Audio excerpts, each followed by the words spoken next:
श्री दत्तात्रेय अष्टोत्तर शतनामावली। ओम श्री दत्ताय नमः। ओम देवदत्ताय नमः। ओम ब्रह्मदत्ताय नमः। ओम विष्णुदत्ताय नमः। ओम शिवदत्ताय नमः।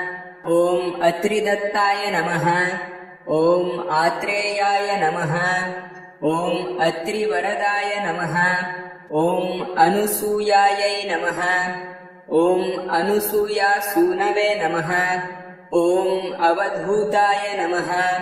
ओम धर्माय नमः। ओम धर्मपरायणाय नमः। ओम धर्मपतये नमः। ओम सिद्धाय नमः। ओम सिद्धिदाय नमः। ओम सिद्धिपतये नमः। ओम सिद्धसेविताय नमः। ओम गुरवे नमः। ओम गुरुगम्याय नमः। ओम गुरुर्गुरुतराय नमः। ओम गरिष्ठाय नमः। ओम वरिष्ठाय नमः। ओम महिष्ठाय नमः। ओम महात्मने नमः। ओम योगाय नमः। ओम योगगम्याय नमः। ओम योगी देशकराय नमः। ओम योगरतये नमः। ओम योगीशाय नमः। ओम योगाधीशाय नमः।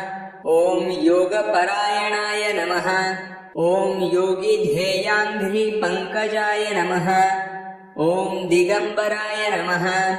ओम दिव्याम्बराय नमः। ओम पीताम्बराय नमः। ओम श्वेताम्बराय नमः। ओम चित्राम्बराय नमः। ओम बालाय नमः। ओम बालवीर्याय नमः। ओम कुमाराय नमः। ओम किशोराय नमः। ओम कन्दर्पमोहनाय नमः। ओम अर्धाङ्गलिङ्गिताङ्गनाय नमः। ओम सुरागाय नमः।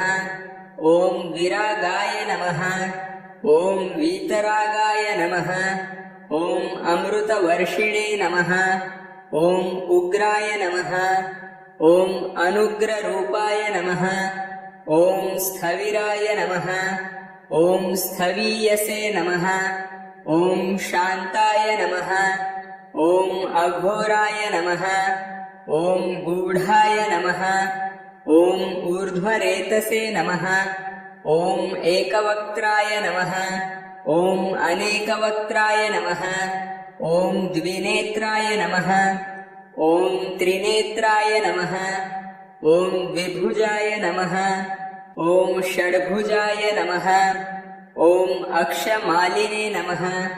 ओम कमण्डलुधारिणे नमः। ओम शूलिने नमः। ओम डमरुधारिणे नमः। ओम शङ्खिने नमः। ओम गदिने नमः। ओम मुनये नमः। ओम मौलिने नमः। ओम विरूपाय नमः। ओम स्वरूपाय नमः। ओम सहस्रशिरसे नमः। ओम सहस्राक्षाय नमः। ओम सहस्रबाहवे नमः। ओम सहस्रायुधाय नमः। ओम सहस्रपादाय नमः। ओम सहस्रपद्मार्चिताय नमः। ओम पद्महस्ताय नमः। ओम पद्मपादाय नमः। ओम पद्मनाभाय नमः। ओम पद्ममालिने नमः। ओम पद्मगर्भारुक्षाणाय नमः। ओम पद्मकीजल्कवर्चसे नमः। ओम ज्ञानिने नमः। ओम ज्ञानगम्याय नमः। ओम ज्ञानविज्ञानमूर्तये नमः। ओम ध्यानिने नमः। ओम ध्याननिष्ठाय नमः। ओम ध्यानस्तिमितमूर्तये नमः। ओम धूलिधूसरिताङ्गाय नमः। ओम चन्दनलिप्तमूर्तये नमः। ओम भस्मधुलितदेहाय नमः। ओम दिव्यगन्धानुलेपिने नमः। ओम प्रसन्नाय नमः। ओम प्रमत्ताय नमः। ओम प्रकृष्टार्थप्रदाय नमः। ओम अष्टैश्वर्यप्रदाय नमः। ओम वरदाय नमः। ओम वरीयसे नमः। ओम ब्राह्मणे नमः। ॐ ब्रह्मरूपाय नमः। ॐ विष्णवे नमः। ॐ विश्वरूपिणे नमः। ॐ शङ्कराय नमः। ॐ आत्मने नमः। ॐ अन्तरात्मने नमः। ॐ परमात्मने नमः। ॐ श्रीदत्ताय नमः। ॐ देवदत्ताय नमः। ॐ ब्रह्मदत्ताय नमः। ॐ विष्णुदत्ताय नमः। ॐ शिवदत्ताय नमः। ॐ अत्रिदत्ताय नमः। ॐ आत्रेयाय नमः। ॐ अत्रिवरदाय नमः। ॐ अनुसूयायै नमः। ॐ अनुसूयासूनवे नमः। ॐ अवधूताय नमः। ॐ धर्माय नमः। ॐ धर्मपरायणाय नमः। ॐ धर्मपतये नमः। ॐ सिद्धाय नमः। ॐ सिद्धिदाय नमः। ॐ सिद्धिपतये नमः। ॐ सिद्धसेविताय नमः। ॐ गुरवे नमः। ॐ गुरुगम्याय नमः।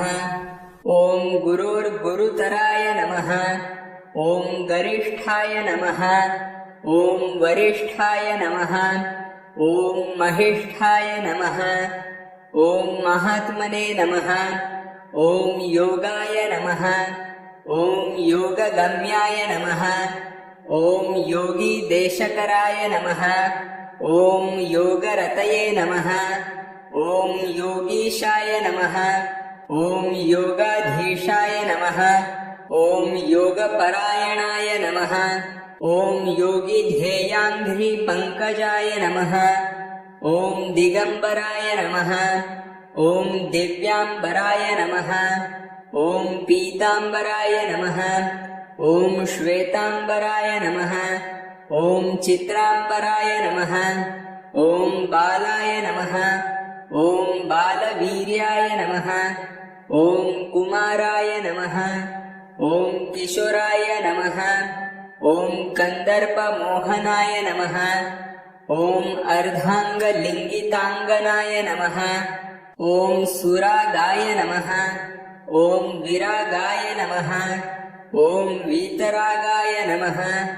ॐ अमृतवर्षिणे नमः। ॐ उग्राय नमः। ॐ अनुग्ररूपाय नमः। ॐ स्थविराय नमः। ॐ स्थवीयसे नमः। ॐ शान्ताय नमः। ॐ अघोराय नमः। ॐ गूढाय नमः। ॐ ऊर्ध्वरेतसे नमः। ॐ एकवक्त्राय नमः। ॐ अनेकवक्त्राय नमः। ॐ द्विनेत्राय नमः। ॐ त्रिनेत्राय नमः। ॐ द्विभुजाय नमः। ॐ षड्भुजाय नमः। ॐ अक्षमालिने नमः। ॐ कमण्डलुधारिणे नमः। ॐ शूलिने नमः। ॐ डमरुधारिणे नमः। ॐ शङ्खिने नमः। ॐ गदिने नमः। ॐ मुनये नमः। ॐ मौलिने नमः। ॐ विरूपाय नमः। ॐ स्वरूपाय नमः। ॐ सहस्रशिरसे नमः। ॐ सहस्राक्षाय नमः। ॐ सहस्रबाहवे नमः। ॐ सहस्रायुधाय नमः। ॐ सहस्रपादाय नमः।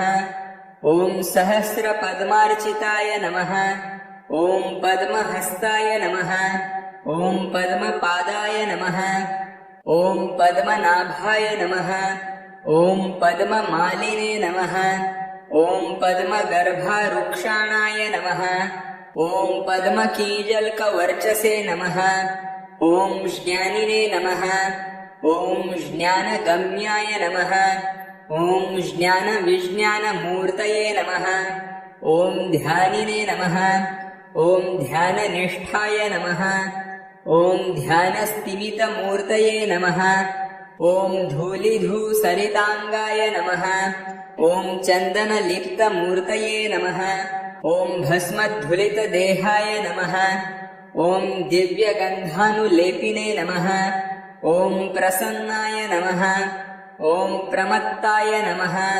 ॐ प्रकृष्टार्थप्रदाय नमः ॐ अष्टैश्वर्यप्रदाय नमः ॐ वरदाय नमः ॐ वरीयसे नमः ॐ ब्राह्मणे नमः ॐ ब्रह्मरूपाय नमः ॐ विष्णवे नमः ॐ विश्वरूपिणे नमः ॐ शङ्कराय नमः ॐ आत्मने नमः ॐ अन्तरात्मने नमः ॐ परमात्मने नमः ॐ श्रीदत्ताय नमः ॐ देवदत्ताय नमः ॐ ब्रह्मदत्ताय नमः ॐ विष्णुदत्ताय नमः ॐ शिवदत्ताय नमः ॐ अत्रिदत्ताय नमः ॐ आत्रेयाय नमः ॐ अत्रिवरदाय नमः ॐ अनुसूयायै नमः ॐ अनुसूयासूनवे नमः ॐ अवधूताय नमः ॐ धर्माय नमः ॐ धर्मपरायणाय नमः ॐ धर्मपतये नमः ॐ सिद्धाय नमः ॐ सिद्धिदाय नमः ॐ सिद्धिपतये नमः ॐ सिद्धसेविताय नमः ॐ गुरवे नमः ॐ गुरुगम्याय नमः ॐ गुरोर्गुरुतराय नमः ॐ गरिष्ठाय नमः ॐ वरिष्ठाय नमः ॐ महिष्ठाय नमः ॐ महात्मने नमः ॐ योगाय नमः ॐ योगगम्याय नमः ॐ योगीदेशकराय नमः ॐ योगरतये नमः ॐ योगीशाय नमः ॐ योगाधीशाय नमः ॐ योगपरायणाय नमः ॐ योगिध्येयाङ्घ्रिपङ्कजाय नमः ॐ दिगम्बराय नमः ॐ दिव्याम्बराय नमः ॐ पीताम्बराय नमः ॐ श्वेताम्बराय नमः ॐ चित्राम्बराय नमः ॐ बालाय नमः ॐ बालवीर्याय नमः ॐ कुमाराय नमः ॐ किशोराय नमः ॐ कन्दर्पमोहनाय नमः ॐ अर्धाङ्गलिङ्गिताङ्गनाय नमः ॐ सुरागाय नमः ॐ विरागाय नमः ॐ वीतरागाय नमः ॐ अमृतवर्षिणे नमः ॐ उग्राय नमः ॐ अनुग्ररूपाय नमः ॐ स्थविराय नमः ॐ स्थवीयसे नमः ॐ शान्ताय नमः ॐ अघोराय नमः ॐ गूढाय नमः ॐ ऊर्ध्वरेतसे नमः ॐ एकवक्त्राय नमः ॐ अनेकवक्त्राय नमः ॐ द्विनेत्राय नमः ॐ त्रिनेत्राय नमः ॐ द्विभुजाय नमः ॐ षड्भुजाय नमः ॐ अक्षमालिने नमः ॐ कमण्डलुधारिणे नमः ॐ शूलिने नमः ॐ डमरुधारिणे नमः ॐ शङ्खिने नमः ॐ गदिने नमः ॐ मुनये नमः ॐ मौलिने नमः ॐ विरूपाय नमः ॐ स्वरूपाय नमः ॐ सहस्रशिरसे नमः ॐ सहस्राक्षाय नमः ॐ सहस्रबाहवे नमः ॐ सहस्रायुधाय नमः ॐ सहस्रपादाय नमः ॐ सहस्रपद्मार्चिताय नमः ॐ पद्महस्ताय नमः ॐ पद्मपादाय नमः ॐ पद्मनाभाय नमः ॐ पद्ममालिने नमः ॐ पद्मगर्भारुक्षाणाय नमः ॐ पद्मकीजल्कवर्चसे नमः ॐ ज्ञानिने नमः ॐ ज्ञानगम्याय नमः ॐ ज्ञानविज्ञानमूर्तये नमः ॐ ध्यानिने नमः ॐ ध्याननिष्ठाय नमः ॐ ध्यानस्तिमितमूर्तये नमः ॐ धूलिधूसरिताङ्गाय नमः ॐ चन्दनलिप्तमूर्तये नमः ॐ भस्मधुलितदेहाय नमः ॐ दिव्यगन्धानुलेपिने नमः ॐ प्रसन्नाय नमः ॐ प्रमत्ताय नमः ॐ प्रकृष्टार्थप्रदाय नमः ॐ अष्टैश्वर्यप्रदाय नमः ॐ वरदाय नमः ॐ वरीयसे नमः ॐ ब्रह्मणे नमः ॐ ब्रह्मरूपाय नमः ॐ विष्णवे नमः ॐ विश्वरूपिणे नमः ॐ शङ्कराय नमः ॐ आत्मने नमः ॐ अन्तरात्मने नमः ॐ परमात्मने नमः ॐ श्रीदत्ताय नमः ॐ देवदत्ताय नमः ॐ ब्रह्मदत्ताय नमः ॐ विष्णुदत्ताय नमः ॐ शिवदत्ताय नमः ॐ अत्रिदत्ताय नमः ॐ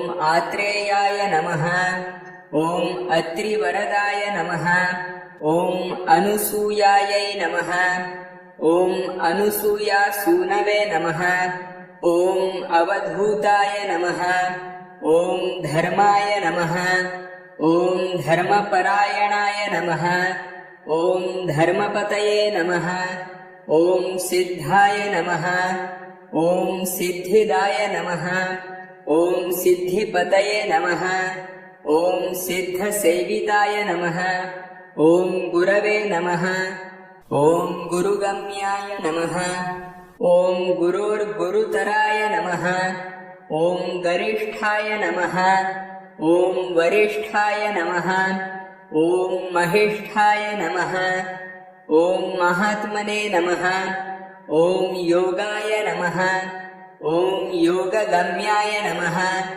ॐ योगीदेशकराय नमः ॐ योगरतये नमः ॐ योगीशाय नमः ॐ योगाधीशाय नमः ॐ योगपरायणाय नमः ॐ योगिध्येयाङ्घ्रिपङ्कजाय नमः ॐ दिगम्बराय नमः ॐ दिव्याम्बराय नमः ॐ पीताम्बराय नमः ॐ श्वेताम्बराय नमः ॐ चित्राम्बराय नमः ॐ बालाय नमः ॐ बालवीर्याय नमः ॐ कुमाराय नमः ॐ किशोराय नमः ॐ कन्दर्पमोहनाय नमः ॐ अर्धाङ्गलिङ्गिताङ्गनाय नमः ॐ सुरागाय नमः ॐ विरागाय नमः ॐ वीतरागाय नमः ॐ अमृतवर्षिणे नमः ॐ उग्राय नमः ॐ अनुग्ररूपाय नमः ॐ स्थविराय नमः ॐ स्थवीयसे नमः ॐ शान्ताय नमः ॐ अघोराय नमः ॐ गूढाय नमः ॐ ऊर्ध्वरेतसे नमः ॐ एकवक्त्राय नमः ॐ अनेकवक्त्राय नमः ॐ द्विनेत्राय नमः ॐ त्रिनेत्राय नमः ॐ द्विभुजाय नमः ॐ षड्भुजाय नमः ॐ अक्षमालिने नमः ॐ कमण्डलुधारिणे नमः ॐ शूलिने नमः ॐ डमरुधारिणे नमः ॐ शङ्खिने नमः ॐ गदिने नमः ॐ मुनये नमः ॐ मौलिने नमः ॐ विरूपाय नमः ॐ स्वरूपाय नमः ॐ सहस्रशिरसे नमः ॐ सहस्राक्षाय नमः ॐ सहस्रबाहवे नमः ॐ सहस्रायुधाय नमः ॐ सहस्रपादाय नमः ॐ सहस्रपद्मार्चिताय नमः ॐ पद्महस्ताय नमः ॐ पद्मपादाय नमः ॐ पद्मनाभाय नमः ॐ पद्ममालिने नमः ॐ पद्मगर्भारुक्षाणाय नमः ॐ पद्मकीजल्कवर्चसे नमः ॐ ज्ञानिने नमः ॐ ज्ञानगम्याय नमः ॐ ज्ञानविज्ञानमूर्तये नमः। ॐ ध्यानिने नमः। ॐ ध्याननिष्ठाय नमः। ॐ ध्यानस्तिमितमूर्तये नमः। ॐ धूलिधूसरिताङ्गाय नमः। ॐ चन्दनलिप्तमूर्तये नमः। ॐ भस्मधुलितदेहाय नमः। ॐ दिव्यगन्धानुलेपिने नमः। ॐ प्रसन्नाय नमः। ॐ प्रमत्ताय नमः। ॐ प्रकृष्टार्थप्रदाय नमः। ॐ अष्टैश्वर्यप्रदाय नमः। ॐ वरदाय नमः। ॐ वरीयसे नमः। ॐ ब्रह्मणे नमः। ॐ ब्रह्मरूपाय नमः। ॐ विष्णवे नमः। ॐ विश्वरूपिणे नमः। ॐ शङ्कराय नमः। ॐ आत्मने नमः। ॐ अन्तरात्मने नमः। ॐ परमात्मने नमः। ॐ श्रीदत्ताय नमः। ॐ देवदत्ताय नमः। ॐ ब्रह्मदत्ताय नमः। ॐ विष्णुदत्ताय नमः। ॐ शिवदत्ताय नमः। ॐ अत्रिदत्ताय नमः। ॐ आत्रेयाय नमः। ॐ अत्रिवरदाय नमः। ॐ अनुसूयायै नमः। ॐ अनुसूयासूनवे नमः। ॐ अवधूताय नमः। ॐ धर्माय नमः। ॐ धर्मपरायणाय नमः। ॐ धर्मपतये नमः। ॐ सिद्धाय नमः। ॐ सिद्धिदाय नमः। ॐ सिद्धिपतये नमः। ॐ सिद्धसेविताय नमः। ॐ गुरवे नमः। ॐ गुरुगम्याय नमः। ॐ गुरोर्गुरुतराय नमः। ॐ गरिष्ठाय नमः। ॐ वरिष्ठाय नमः। ॐ महिष्ठाय नमः। ॐ महात्मने नमः। ॐ योगाय नमः। ॐ योगगम्याय नमः। ॐ योगीदेशकराय नमः। ॐ योगरतये नमः। ॐ योगीशाय नमः। ॐ योगाधीशाय नमः। ॐ योगपरायणाय नमः। ॐ योगिध्येयाङ्घ्रिपङ्कजाय नमः। ॐ दिगम्बराय नमः। ॐ दिव्याम्बराय नमः। ॐ पीताम्बराय नमः। ॐ श्वेताम्बराय नमः। ॐ चित्राम्बराय नमः। ॐ बालाय नमः। ॐ बालवीर्याय नमः। ॐ कुमाराय नमः। ॐ किशोराय नमः। ॐ कन्दर्पमोहनाय नमः। ॐ अर्धाङ्गलिङ्गिताङ्गनाय नमः। ॐ सुरागाय नमः। ॐ विरागाय नमः। ॐ वीतरागाय नमः। ॐ अमृतवर्षिणे नमः। ॐ उग्राय नमः। ॐ अनुग्ररूपाय नमः। ॐ स्थविराय नमः। ॐ स्थवीयसे नमः। ॐ शान्ताय नमः। ॐ अघोराय नमः। ॐ गूढाय नमः। ॐ ऊर्ध्वरेतसे नमः। ॐ एकवक्त्राय नमः। ॐ अनेकवक्त्राय नमः। ॐ द्विनेत्राय नमः। ॐ त्रिनेत्राय नमः। ॐ द्विभुजाय नमः। ॐ षड्भुजाय नमः। ॐ अक्षमालिने नमः। ॐ कमण्डलुधारिणे नमः। ॐ शूलिने नमः। ॐ डमरुधारिणे नमः। ॐ शङ्खिने नमः। ॐ गदिने नमः। ॐ मुनये नमः। ॐ मौलिने नमः। ॐ विरूपाय नमः। ॐ स्वरूपाय नमः। ॐ सहस्रशिरसे नमः। ॐ सहस्राक्षाय नमः। ॐ सहस्रबाहवे नमः। ॐ सहस्रायुधाय नमः। ॐ सहस्रपादाय नमः। ॐ सहस्रपद्मार्चिताय नमः। ॐ पद्महस्ताय नमः। ॐ पद्मपादाय नमः।